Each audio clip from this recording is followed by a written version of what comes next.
mu karere ka Kayonza umusore uri mu Reka amakuru yacu tuyakomereza hano mu gihugu cy'u Rwanda. Mu karere ka Kayonza umusore uri mu kigero cy'imyaka 26 y'amavuko wari umufana ukomeye cyane w'ikipe ya Rayon Sport.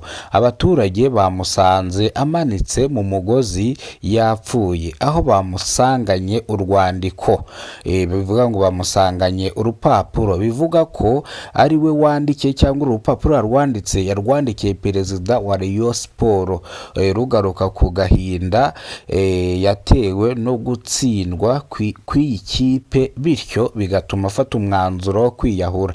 Iyi kipe ejo bundi yariye ibitego 4-1. Iyi kipe yababaje abafana bayo, bamwe bararira abandi agahinda karabica. Murabizi ko muri stade Amahoro mwabonaga yuko ibintu byakomeye, abafana barimo barira, abandi babuze ibyo bakora, abandi agahinda kabishe. Ariko rero igikorwa cyo kwiyahura ntago ari igikorwa cyiza cyane. Uyu musore rwose ni imbwa yigendera, kuko nta kuntu bavuga ngo ikipe yatsinzwe ngo ugiye kwiyahura. Ntago ibintu byashoboka. Ni n'ubwenge buke, ni no gutekereza hafi ya nabyo. Ubu se kubura so cyangwa ukabura nyoko kutiyahura, ariko se ikipe iratsinzwe ngo ugiye kwiyahura? Reka mbabwize ukuri rero, hari abantu baba bafite ubwenge buke, hari abantu baba bafite ubwonko budatekereza ngo umuntu ariyahuye ngo ikipe yatsinzwe. Ese niyo waba ufana ikipe igatsindwa ni ngombwa ngo wiyahure, cyangwa aho gushaka icyo gukora? Aho wagashatse amafaranga ngo yenda mugura abakinnyi bakomeye ejo bundi muzatsinde, wowe ugiye kwiyahura tu? Ni ubwenge bukeya we. Bafana ba Rayon Sport, mugenzi wanyu yabavuyemo uri mu kigero cy'imyaka 26 y'amavuko, aturuka mu karere ka Kayonza, yari umufana w'ikipe ya Rayon Sport ukomeye cyane. Ibaze ko yababereye igitambo, yiyahuye kugira ngo iyi kipe ibone yuko hari abantu bayikunda byo gupfa. Bafana cyangwa abakinnyi ba Rayon Sport na perezida wa Rayon Sport, ndagusabye basi ibi bintu gerageza ugira icyo uhinduraho, nibura match izakurikira rwose abareyo muzabashimishe kabisa. Dore yuko akenshi bari kugaruka ku mutoza, ku bakinnyi yazanye. Nago mvuga urubuga rw'imikino, ngiye nkora amakuru asanzwe, nago ngiye mvuga urubuga rw'imikino kubera ko ntago ndi bubyinjiremo iby'urubuga rw'imikino. Ibyo ngibyo wabibaza ba Rugaju na ba Giseri, ibyo ngibyo nibo mwabibaza iby'urubuga rw'imikino. Ngiye mvuga ibiriho cyangwa mvuga amakuru agezweho hano mu gihugu cy'u Rwanda. Uyu mureyo wiyahuye afite ubwenge buke. Buriya nimba ufana ikipe gira umutima ukomeye. Buriya ikipe ya Rayon Sport ikeneye abantu bafite umutima ukomeye, kuko ikipe ya Rayon Sport nta gihe n'iki na kimwe ndabona yatsinze ngo abafana bishime. Ndetse bajya bavuga ngo akaryoshye ntago gahora mu itama. Hari umunsi bigije kwishima, barabyina baranaserebura.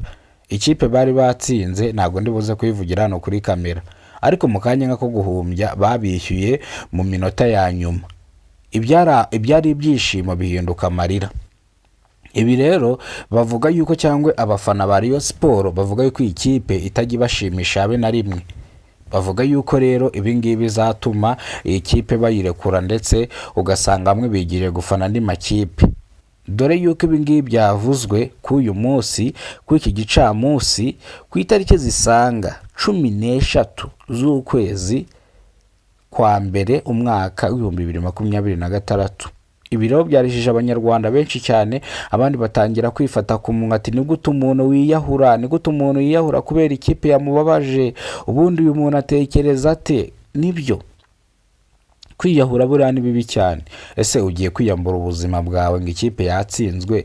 Ubwo ufite ubwenge cyangwa nta bwenge ufite? Abantu mwese mwiyahura ndabanenze, n'abantu mushaka kwiyahura mwese ndabanenze. Ari nk'abantu ujya kumva ngo ngiye ngo nakwiyahura. Iyahure wishe sararirirwa. Numuzagira ubwenge bukenya ngo mwiyahure mane, sibyo? Reka nyimabwiza ukuri nkanjye, ngende umunyamakuru wabigize umwuga. Buriya urupfu nzi icyo ari cyo, koko ngera ahantu henshi nkakora amakuru y'impanuka, bapfiriye mu mpanuka, bishwe, umuntu wapfuye. Nyine ngewe kwa nkora no makuru mbyirirwamo cyane. Rero ibi bintu biteye agahinda. kubera ko mba nganira n'imiryango y'ababuze ababo, ugasanga bambwiye uburyo ki byagenze, ati njye namusanze yimanitse mu mugozi, undi ati njyewe nasanze yanywe umuti wasumuye apanya ahita apfa. buriya ibyo ngenda mpura nabyo, niyo mpamvu mvuga ati rero umuntu ufata umwanzuro wo kwiyahura rwose nta kintu kiba kimurimo, nta diro iba imurimo. rero abafana ba Rayon Sport mukomere mumere nk'ibyuma, kuko n'ubundi muzahora mutsindwa. murakoze cyane abafana ba Rayon Sport, ubu butumwa ni mwebwe ngiye kubugenera. Ikipe ya Rayon Sport ikeneye abafana, bafite imitima ikomeye, kandi ikindi mwiterateranye mugura abakinnyi kugira ngo ikipe yanyu bashimishe. Mwikwitwaza ngo Skol itera impunga cyangwa Skol iyihereza amafaranga. kuba Skol yiha amafaranga ntago byakuraho yuko namwe mwafata amafaranga mukayaterateranya mukagura abakinnyi bakomeye.